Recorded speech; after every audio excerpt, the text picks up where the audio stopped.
बिस्मिल्लाहिर्रहमानिर्रहीम। अस्सलाम वालेकुम student. I am Wajid Ali combo, chemistry first year, chapter 6। और इस चैप्टर का ये पहला लेक्चर है। इस लेक्चर में स्टूडेंट हम ना केमिकल बॉन्ड इसको स्टडी कर रहे हैं। तो केमिकल बॉन्ड क्या है, काजेज ऑफ केमिकल कॉम्बिनेशन क्या है, ऑक्टेट रूल क्या है, ड्यूप्लेट रूल क्या है, लिमिटेशन ऑफ ऑक्टेट रूल क्या है। आज के इस लेक्चर में इन तमाम चीजों का हम अहाता करते हैं। तो आगाज करते हैं केमिकल बॉन्ड।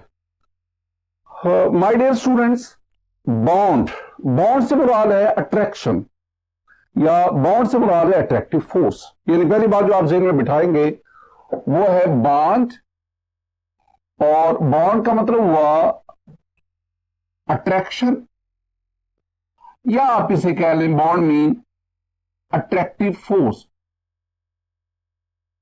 Attractive force. तो केमिकल बॉन्ड की डेफिनेशन की तरफ आए। केमिकल बॉन्ड क्या है? The attractive force, the attractive force which holds together,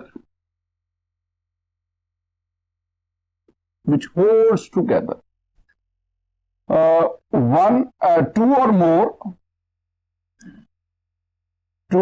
or more atoms or ions to form a large variety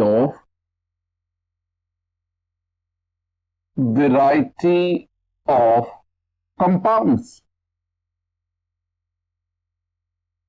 is called chemical bond. My dear student, ये है definition chemical bond की। तो पहली बात, bond मैंने कहा कि अट्रैक्टिव फोर्स है। तो केमिकल बॉन्ड वो attractive force which holds together, जो इकट्ठा बांध के रखती है। किसको? टू और मोर एटम्स या आयंस को, to form a large variety of compounds. That attractive force is called chemical bond. मसलन आपके पास ये है sodium ion, this one is the chloride ion. My dear student, ये दो आयंस हैं। अब इन आयंस के दरमियान एक अट्रैक्टिव फोर्स है जो इनको होल्ड टुगेदर, इकट्ठा बांध के रखती है। आप उस अट्रैक्टिव फोर्स का नाम देते हैं आयनिक बॉन्ड। तो इसका मतलब हुआ ionic bond is a chemical bond which holds together ions, जो आयंस को बांध के रखती है। हमने ना चैप्टर 4 में पढ़ा था कि each sodium ion is surrounded by 6 chloride ion and each chloride ion is surrounded by 6 sodium ion. इसका मतलब है कि हर सोडियम आयन 6 क्लोराइड आयन के साथ जो उसकी सराउंडिंग में अट्रैक्शन शो कर रहा है, आयनिक बॉन्ड बना रहा है। तो this attractive force, this bond, this chemical bond is called ionic bond. बिल्कुल इसी तरह ये मेरे पास ऑक्सीजन है, ये हाइड्रोजन है, ये हाइड्रोजन। माय डियर स्टूडेंट, ये वाटर है। वाटर में 3 एटम है, 2 हाइड्रोजन, 1 ऑक्सीजन, और इन तीनों एटम्स के दरमियान एक अट्रैक्टिव फोर्स है जो इनको बांध के रखती है। और आप उस अट्रैक्टिव फोर्स को कोवलेंट बॉन्ड का नाम देते। तो इसका मतलब हुआ आयंस के दरमियान जो अट्रैक्टिव फोर्स है वो आयनिक बॉन्ड, और मॉलिक्यूल्स में एटम्स के दरमियान जो अट्रैक्टिव फोर्स आ गई, जो केमिकल बॉन्ड आ गया, उसका नाम है कोवलेंट बॉन्ड। बिल्कुल इसी तरह आप एक कोऑर्डिनेट कोवलेंट बॉन्ड भी पढ़ते हैं। तो इसका मतलब हुआ ionic bond, covalent bond, coordinate covalent bond, all these are called chemical bond. तो केमिकल बॉन्ड की अगर मैं एग्जांपल में आऊं कि कौन कौन सी केमिकल बॉन्ड हैं, तो इसमें आ गया ionic bond, we have the covalent bond, we have the coordinate covalent bond. Coordinate covalent bond को ना हम डेटिव बॉन्ड भी कहते हैं। कोवलेंट बॉन्ड, मैंने कहा कि कोऑर्डिनेट कोवलेंट बॉन्ड का डेटिव बॉन्ड भी कहते हैं। These are called chemical bonds. अब इन केमिकल बॉन्ड्स की बदौलत आइंस आपस में हेल्ड हुए, एटम्स आपस में हेल्ड हुए, हमारे पास ये फार्मूला यूनिट बने, हमारे पास क्रिस्टल लैटिस बना, हमारे पास आयनिक कंपाउंड बने। ये हमारे पास मॉलिक्यूल है, ये आपस में इकट्ठे होते जाएंगे, हमारे पास एक मॉलिक्यूलर कंपाउंड, कोवलेंट कंपाउंड बनता जाएगा। इसका मतलब है इन केमिकल बॉन्ड्स की बदौलत we have large variety of compounds. ऐसे कंपाउंड जिनमें आयनिक बॉन्ड होगा हम उन्हें आयनिक कंपाउंड कहेंगे, और ऐसे कंपाउंड जिनमें कोवलेंट बॉन्ड होगा हम उन्हें कोवलेंट कंपाउंड कहेंगे। जी स्टूडेंट, हम आगे बढ़ते हैं और हमारा नेक्स्ट इसमें डिस्कशन आएगी causes of chemical combination. Heading का मतलब है कि वो वजूहात बताएं जिसकी वजह से आयंस या एटम आपस में केमिकली कंबाइन होते हैं। यानी मैं जानना चाह रहा हूं कि एटम्स आपस में क्यों कंबाइन होते हैं, उसकी वजूहात क्या है। माय डियर स्टूडेंट, दो बेसिक रीजंस है, दो बेसिक कासेस है। पहली बात, हर एक एटम चाहता है कि वो स्टेबल इलेक्ट्रॉनिक कॉन्फ़िगरेशन हासिल करे।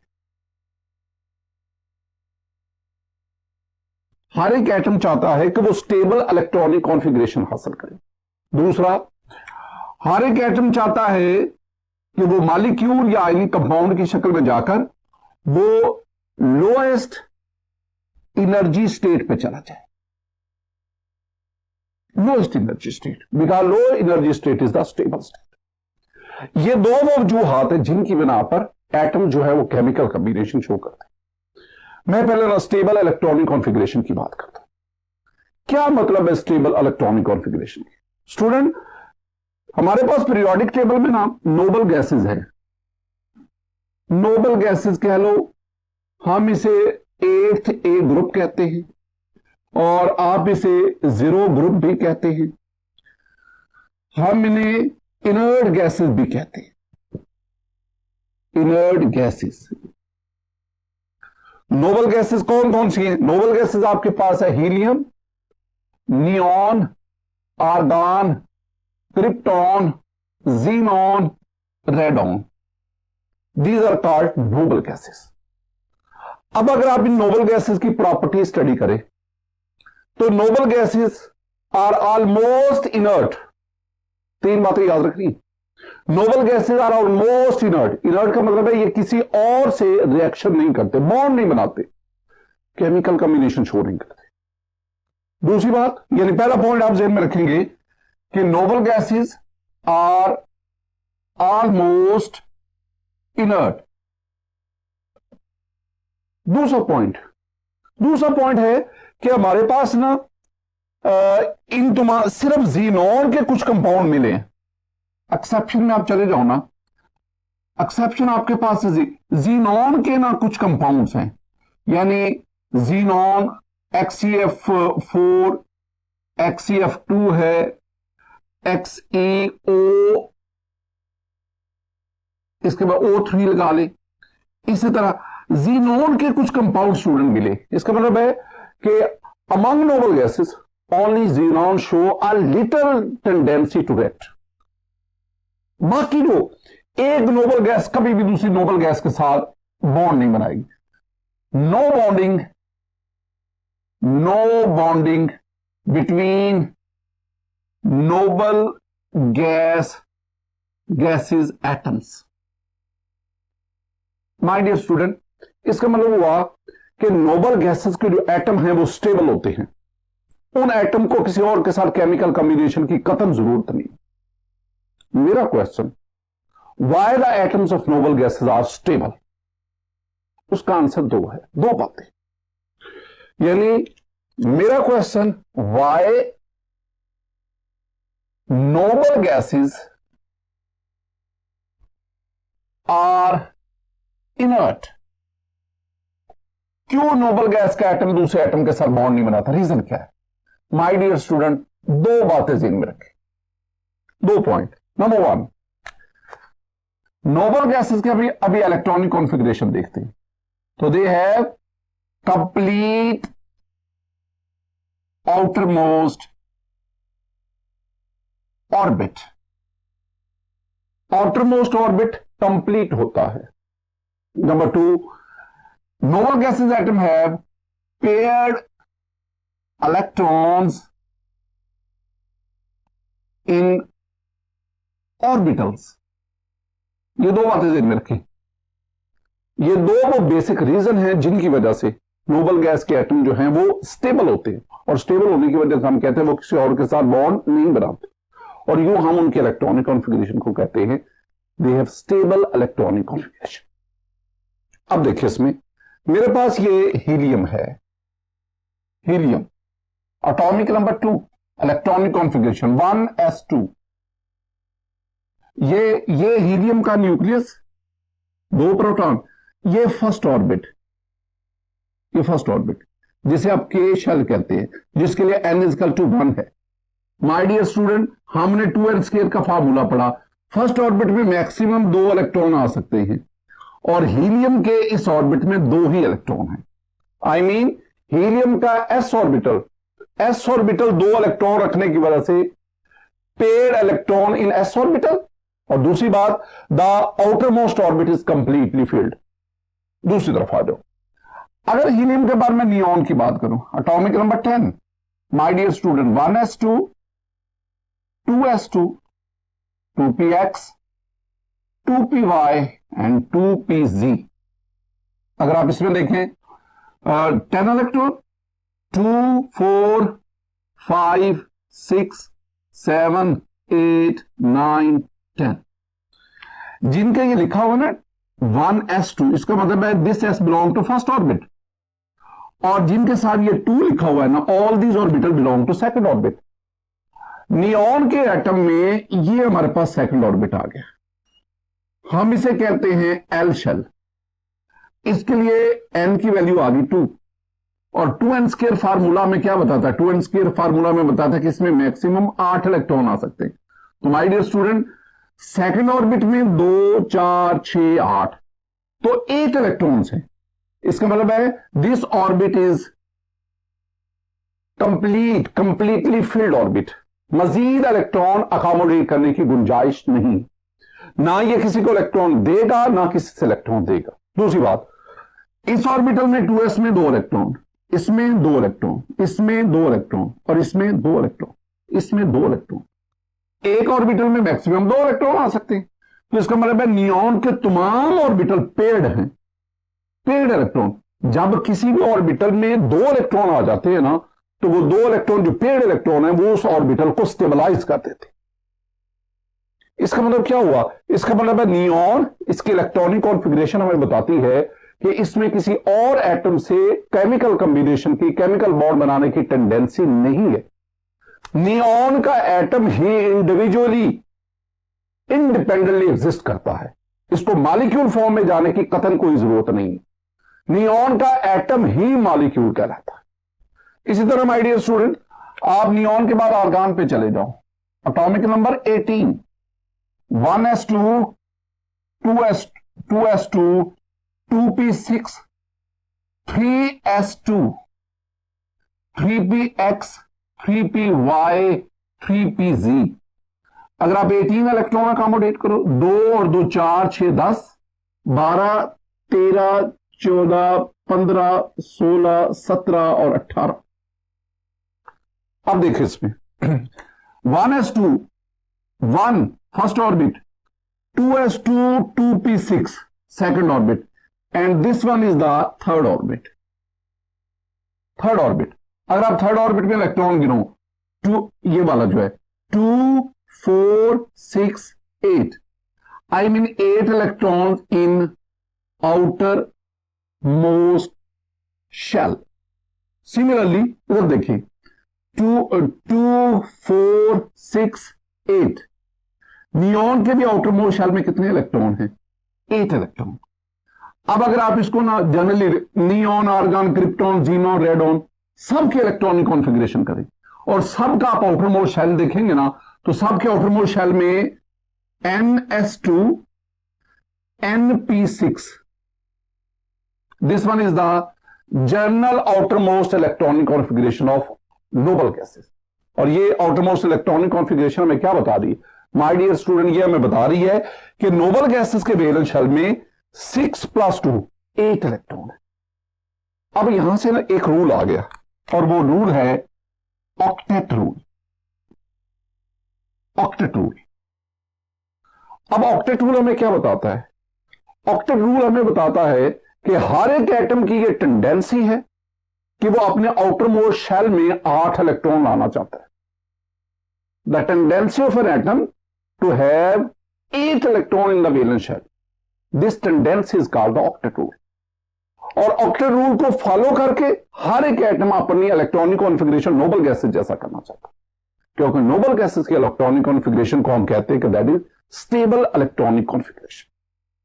इसका मतलब क्या? ऑक्टेट रूल क्या है? The tendency of an atom to have 8 electrons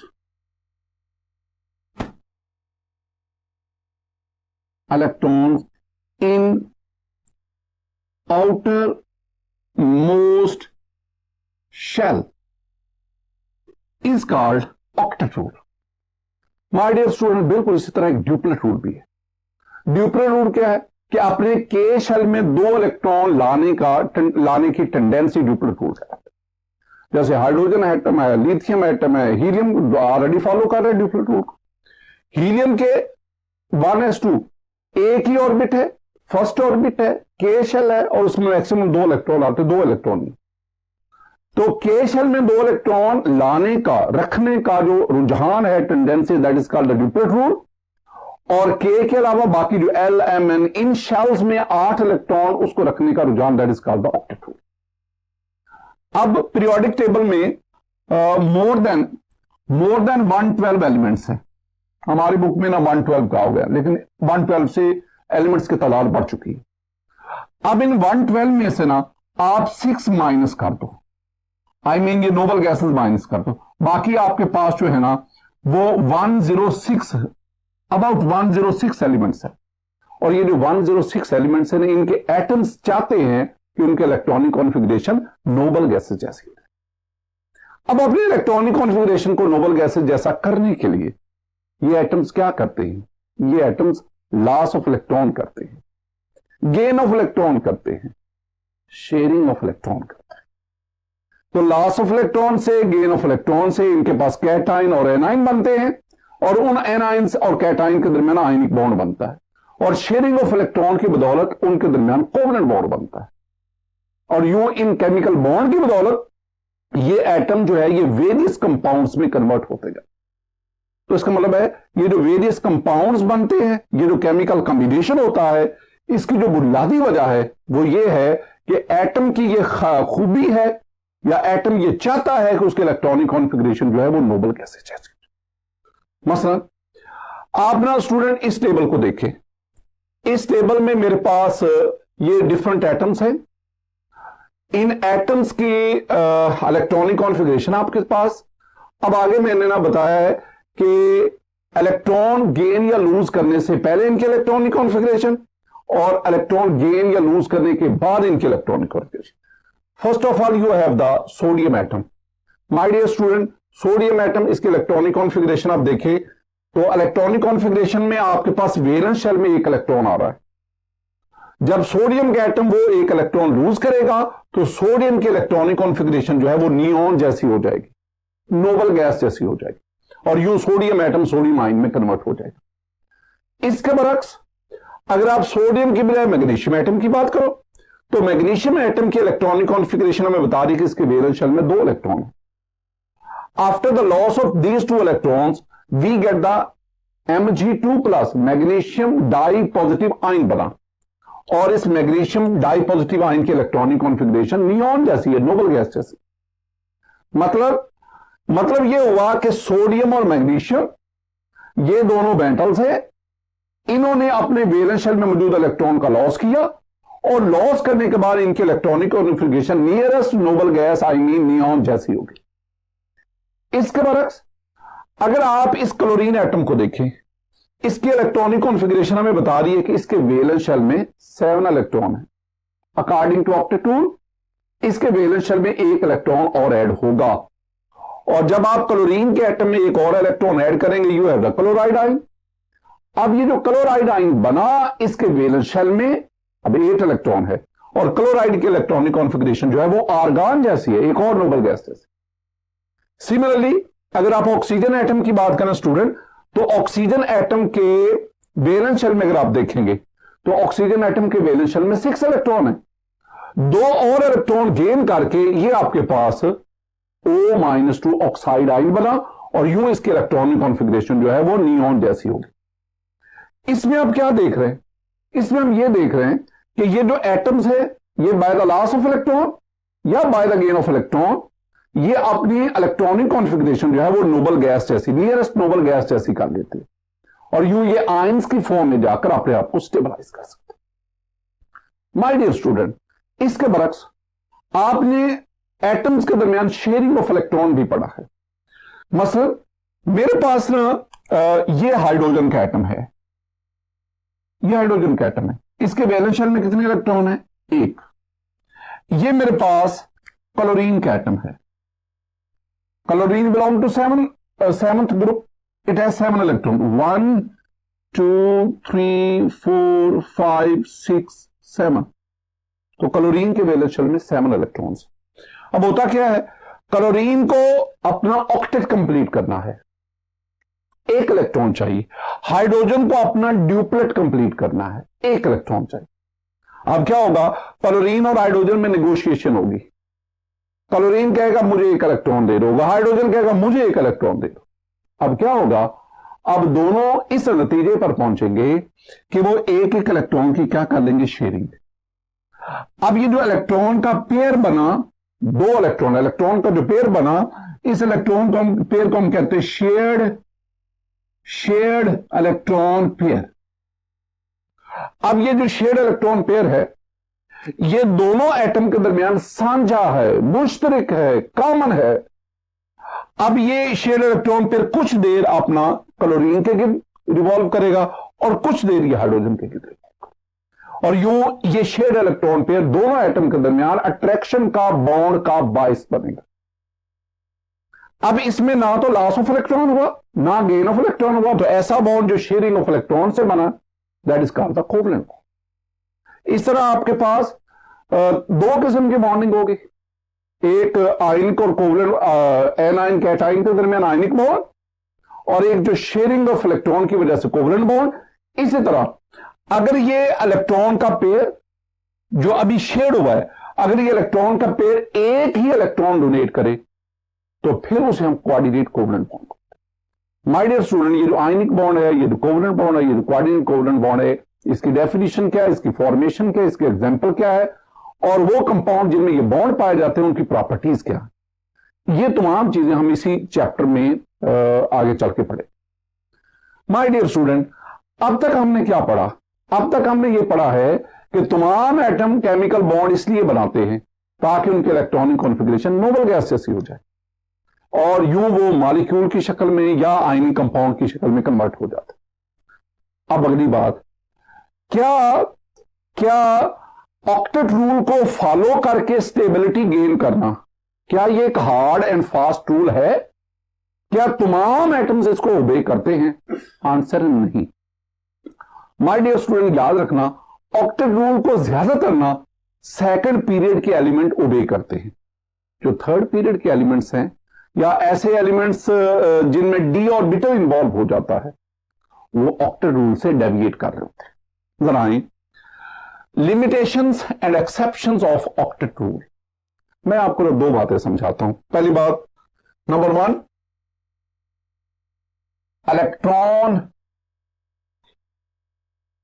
electrons deficient molecules। Electron deficient molecule, ये जो आप बात पढ़ा रहा हूं ना, ये अक्सर ना एमसीक्यू की सेंस में पूछा जाता है। Electron deficient molecule, deficient mean कमी, माय डियर स्टूडेंट, मॉलिक्यूल भी होते हैं और आयंस भी, यानी ऐसे आयंस और मॉलिक्यूल्स हैं जिनमें इलेक्ट्रॉन की कमी है। मसलन मैं आपके सामने एग्जांपल आता हूं, मेरे पास ये एक कंपाउंड है BeCl2, बेरिलियम क्लोराइड। एक है मेरे पास ये BF3, similarly I have the AlCl3 and many more. अब इनमें जरा देखिएगा, ये मेरे पास beryllium, my dear student, beryllium belong to second period, तो it belong to second group, it has 2 electron in the valence shell, ये 2 इलेक्ट्रॉन। सिमिलरली ये जो क्लोरीन है, chlorine, it belong to the 7th group, it has 7 electron, 1 2 3 4 5 6 7। Similarly, here we have the chlorine atom, 1 2 3 4 5 6 and 7. ये BeCl2, beryllium chloride. My dear student, beryllium is the central atom, while chlorine, these are the side atoms. ये terminology याद रखनी है। Beryllium is the central atom, while chlorine, they are the side atom. No problem with side atom. मुझे chlorine से कोई मसला नहीं है, क्लोरीन का मसला नहीं है। क्लोरीन को देखो 2 4 6 8, 2 4 6 8। क्लोरीन जो है ये ऑक्टेट रूल को फुल्ली सेटिस्फाई कर रहा है। असल जो प्रॉब्लम है ना, वो प्रॉब्लम है बेरिलियम के साथ। ये बेरिलियम में स्टूडेंट, बेरिलियम के वैलेंस शेल में 2 इलेक्ट्रॉन 2 इलेक्ट्रॉन, तो टोटल बेरिलियम के वैलेंस शेल में इलेक्ट्रॉन कितने हुए? 4 electron. I mean 4 less than octet, octet से 4 कम है। इसका मतलब है BeCl2 में सेंट्रल एटम बेरिलियम वो ऑक्टेट रूल को ओबे नहीं कर रहा, इसके बावजूद beryllium is the stable molecule. इसी तरह BF3 की बात करते हैं, boron belongs to 3rd group, 1 2 3, जो किसी भी एटम का ग्रुप होता है, एलिमेंट का ग्रुप होता है, उतने ही एटम के वैलेंस शेल में इलेक्ट्रॉन होते हैं। अब इसके साथ आप फ्लोरीन को ले लो, ये फ्लोरीन का एक atom, fluorine belong to 7th group, fluorine तो 1 2 3 4 5 6 7, इस तरह ये फ्लोरीन आ गया, इसके भी मैं ये 7 वैलेंस इलेक्ट्रॉन शो कर रहा हूं, ये फ्लोरीन का एटम आ गया। बिल्कुल उसी तरह मैं दोबारा बोलूंगा कि boron is the central atom, well fluorine atoms are the side atom. ये दोनों जो टर्मिनोलॉजी है याद रखनी, सेंट्रल एटम कौन है, साइड एटम कौन। अब अगला मेरा सेंटेंस भी सुने, no problem with the side atom, side atoms fully satisfy the octet rule. Side atom का मसला नहीं, मसला है सेंट्रल एटम का। माय डियर स्टूडेंट, अगर आप साइड एटम्स को देखें, फ्लोरीन को देखें, 2 4 6 8, ये ओबे कर रहा है ऑक्टेट रूल को, ये ओबे कर रहा है, ये ओबे कर, तो प्रॉब्लम कहां है? प्रॉब्लम है सेंट्रल एटम के साथ। बोरॉन में काउंट करो, 2 4 6, तो बोरॉन के वैलेंस शेल में कितने electron? 6, 2 less than octet, octet से 2 कम है। Electron deficient species, I mean ऐसी स्पीशीज से मैंने बना रहे मॉलिक्यूल और आयंस, ऐसी स्पीशीज जिनमें सेंट्रल एटम 8 से कम इलेक्ट्रॉन रख रहा है, दो कॉल्ड इलेक्ट्रॉन डेफिशिएंट स्पीशीज। तो इसमें बेरिलियम क्लोराइड में Be और बोरॉन ट्राइफ्लोराइड में बोरॉन। सिमिलरली आप क्लोरीन, यही सेंस, बोरॉन की तरह chlorine belong to 3rd group, it has 3 electron in the valence shell and we have 3 atoms of chlorine, एक इधर, no problem with chlorine, chlorine is the side atom, no problem with side atom. Side atom जो है ये obey कर रहा है octet rule को, it has 8 electron. The problem lies with the aluminium, aluminium have 2 4 6 electron. तो इसका मतलब है ये जो मैंने आपके सामने मॉलिक्यूल लिखे, BeCl2, BF3, AlCl3 और इन जैसे और कई, इन मॉलिक्यूल में जो सेंट्रल एटम है वो बॉन्डिंग के बाद उसके पास 8 से कम इलेक्ट्रॉन होते और वो ऑक्टेट रूल को ओबे नहीं कर रहा होता। Such species are called electron deficient species या इलेक्ट्रॉन डेफिशिएंट मॉलिक्यूल। जब मैं स्पीशीज कहता हूं ना, तो उससे मेरी मुराद होती है molecules and ions. My dear student, एक और पॉइंट, एक्सटेंडेड कह लो या एक्सपेंड कह लो, एक्सपेंडेड ऑक्टेट रूल, एक्सटेंडेड या एक्सपेंडेड ऑक्टेट रूल। फिर मेरे पास चंद एग्जांपल्स आ गई। My dear student, I have SO3 sulphur trioxide, SF6 IF7. Similarly, I have a very common chemical H2SO4 and many more. और कई एग्जाम्पल। अब इसमें देखिए SO3, मैं इसका ना आपको ये स्ट्रक्चर बना, S double bond O, double bond O, double bond. The central atom is sulphur while oxygen are the side atoms. Central atom, side atom. Central atom is the sulfur. अगर आप oxygen को देखोगे, एक lone pair ये है, एक lone pair ये है। मैं दोबारा कह रहा हूं, मेरी डिस्कशन में प्रॉब्लम जो है वो सेंट्रल एटम के साथ है, साइड एटम का प्रॉब्लम नहीं। काउंट करो इलेक्ट्रॉन, ये देखो ऑक्सीजन, ये शेड इलेक्ट्रॉन पेयर है ना। अगर आप ऑक्सीजन का वैलेंस शेल देखोगे तो ये आ गया 2, 4, 6, 8। तो oxygen has 8 electron in the valence shell after formation of bond. तो oxygen fully satisfied octet rule. On the other hand, अगर आप सल्फर को देखो, सल्फर को 2, 4, 6, 8, 10, 12, तो सल्फर के वैलेंस शेल में कितने इलेक्ट्रॉन हैं? 12। It mean sulphur atom has 4 electrons more than the octet. Sulphur 12 electron है after formation of chemical bonds. अब इसका मतलब है कि such species they have extended या एक्सपेंडेड ऑक्टेट रूल, इनमें 8 से ज्यादा इलेक्ट्रॉन।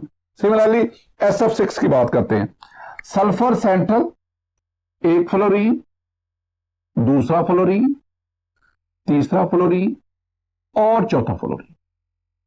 ये जो एक लाइन शो करता हूं ना, my dear student, this one is the covalent bond, और ये लाइन 2 इलेक्ट्रॉन को जाहिर कर रही है, एक इलेक्ट्रॉन ऑक्सीजन का, एक इलेक्ट्रॉन सल्फर का। तो ये लाइन का मतलब है कोवलेंट बॉन्ड, और कोवलेंट बॉन्ड का मतलब है ये 2 इलेक्ट्रॉन को रिप्रेजेंट कर रहा है। तो SF6 6 में से 4 फ्लोरीन एटम अकोमोडेट हो गए, और इसलिए मैं डॉटेड फॉर्म में शो कर देता हूं, ये डॉटेड फॉर्म। अच्छा, एक फ्लोरीन एटम इधर आ गया, अब हवा में तो मैं लाइन नहीं लगा सकता, ये फ्लोरीन एटम एक बिल्कुल पीछे चला गया, ये फ्लोरीन एटम। अब ये 2 इलेक्ट्रॉन, ये 2 इलेक्ट्रॉन। स्टूडेंट, मैं दोबारा कहूंगा, sulphur is the centre atom, जबकि फ्लोरीन जो है all these are the side atoms. अब फ्लोरीन एटम में प्रॉब्लम नहीं है, फ्लोरीन एटम ऑक्टेट रूल को फॉलो कर रहे हैं। प्रॉब्लम जो है ना वो सेंट्रल एटम के साथ है। अगर सल्फर के वैलेंस शेल में इलेक्ट्रॉन गिनो 2, 4, 6, 8, 10, 12, इट हैज 12 इलेक्ट्रॉन्स। इसका मतलब है it will also going to be extended octet rule. Similar case with the sulphuric acid. अब आप इन तीनों केसेस में देखोगे तो सल्फर जो है वो सेंट्रल एटम आ रहा है। इसमें IF7 में iodine is the central atom, और अगर आप इसका लीवस क्रॉस एंड डॉट फॉर्मूला बनाएंगे तो आप नोट करेंगे कि आयोडीन के वैलेंस शेल में 14 इलेक्ट्रॉन आ रहे हैं, 6 मोर देन ऑक्टेट। इसका मतलब है ये जो मैंने स्पीशीज आपके सामने लिखी, इनमें सेंट्रल एटम 8 से ज्यादा इलेक्ट्रॉन रखता है, और ऊपर वाली जो मैंने स्पीशीज आपके सामने रखी उनमें सेंट्रल एटम 8 से कम इलेक्ट्रॉन रखता है। और ये जो सारे के सारे मैंने आपके सामने मॉलिक्यूल यहां लिखे, इनमें जो सेंट्रल एटम है वो ऑक्टेट रूल को फॉलो नहीं कर, और मैंने इनको कैटेगरी किसमें रखा? Exceptions of octet rule. तो इसका मतलब क्या हुआ? इसका मतलब यह हुआ कि ऑक्टेट रूल को ओबे करके स्टेबिलिटी गेन करना, this one is not hard and fast. My dear student, आज के इस लेक्चर में ना हमने केमिकल बॉन्ड, उसकी डेफिनेशन को पढ़ा, हमने आयनिक bond, covalent bond, coordinate covalent bond, इनको केमिकल बॉन्ड कहा। फिर हमने पढ़ा कि एटम्स केमिकल कॉम्बिनेशन क्यों शो करते हैं, और हमने सारे का सारा जो वजन है वो इस 2 बातों पे लगाया कि एटम इसलिए केमिकल कॉम्बिनेशन शो करते हैं क्योंकि वो नोबल गैसेज जैसी इलेक्ट्रॉनिक कॉन्फ़िगरेशन गेन करना चाहते हैं। फिर हमने ऑक्टेट रूल को पढ़ा, ड्यूटर रूल को स्टडी किया, और एंड पे हमने ये कहा कि ऑक्टेट रूल को ओबे करके स्टेबिलिटी गेन करना ये कोई हार्ड एंड फास्ट रूल नहीं है। कई ऐसे मॉलिक्यूल्स हैं, कई ऐसी स्पीशीज हैं जिसमें एटम जो है वो केमिकल कॉम्बिनेशन शो करते हैं, लेकिन वो ऑक्टेट रूल को ओबे नहीं कर रहे होते। माय डियर स्टूडेंट, जो नेक्स्ट लेक्चर हमारा आएगा ना, उसमें हम केमिकल कॉम्बिनेशन की दूसरी रीजन, दूसरी काज उसको तलाश करेंगे। और वो हमारे पास है कि बॉन्ड फॉर्मेशन के दौरान सिस्टम की एनर्जी लो होती है और लो एनर्जी की वजह से वो सिस्टम स्टेबलाइज कर जाता है। अल्लाह ताला, मेरी दुआ है कि अल्लाह ताला आप पर अपना फजल फरमाए, अल्लाह ताला आप पर अपना करम फरमाए। अस्सलामु अलैकुम व रहमतुल्लाह।